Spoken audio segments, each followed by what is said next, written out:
লোহাগাড়া মেডিকেলে আমি ভর্তি। আমার গাড়ি অ্যাক্সিডেন্ট হয়েছে, গাড়ি দমড়ায় মুচড়ায় গেছে, আমি তো মরেই যেতাম, বাঁচার আছে আল্লাহ। রাজধানীর উত্তরায় মাদক চক্রের বিরুদ্ধে অনুসন্ধান করতে গিয়ে হামলার শিকার হওয়ার অভিযোগ করেছেন অনুসন্ধানী সাংবাদিক রাকিবুল ইসলাম শান্ত। তার অভিযোগ, উত্তরা ৪ নম্বর সেক্টর এলাকায় মাদক চক্রের কার্যক্রম নিয়ে প্রায় 10 দিন ধরে অনুসন্ধান করছিলেন তিনি।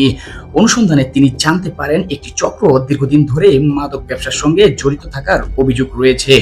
সাংবাদিক রাকিবুল ইসলাম শান্তের দাবি, কক্সবাজার থেকে ঢাকার উদ্দেশ্যে আসা একটি মাদক চালানের তথ্য অনুসরণ করতে গিয়ে গত 2 এপ্রিল ভোরে চট্টগ্রাম ২০০০ হাইওয়েতে তার গাড়িতে একটি ট্রাক ধাক্কা দেয়।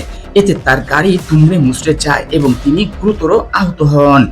তিনি জানান, ফায়ার সার্ভিস ও হাইওয়ে পুলিশের সহায়তায় তাকে উদ্ধার করে প্রথমে পদুয়া উপজেলার স্বাস্থ্য কমপ্লেক্স এবং পরে চট্টগ্রাম মেডিকেল কলেজ হাসপাতালে নেওয়া হয়।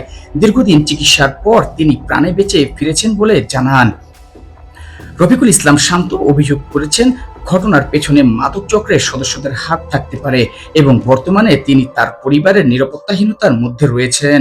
এই ঘটনায় তিনি ঢাকা মেট্রোপলিটন পুলিশের উপপুলিশ কমিশনারের কাছে আইনি সহায়তা চেয়ে আবেদন করেছেন। তার দাবি, ঘটনার সুষ্ঠু তদন্ত করে প্রকৃত অপরাধীদের শনাক্ত করে আইনের আওতায় আনা হোক। অভিযোগের বিষয়টি তদন্তের মাধ্যমে প্রকৃত সত্য উদ্ঘাটন এবং দায়ীদের বিরুদ্ধে ব্যবস্থা নেওয়ার দাবি জানিয়েছেন তিনি।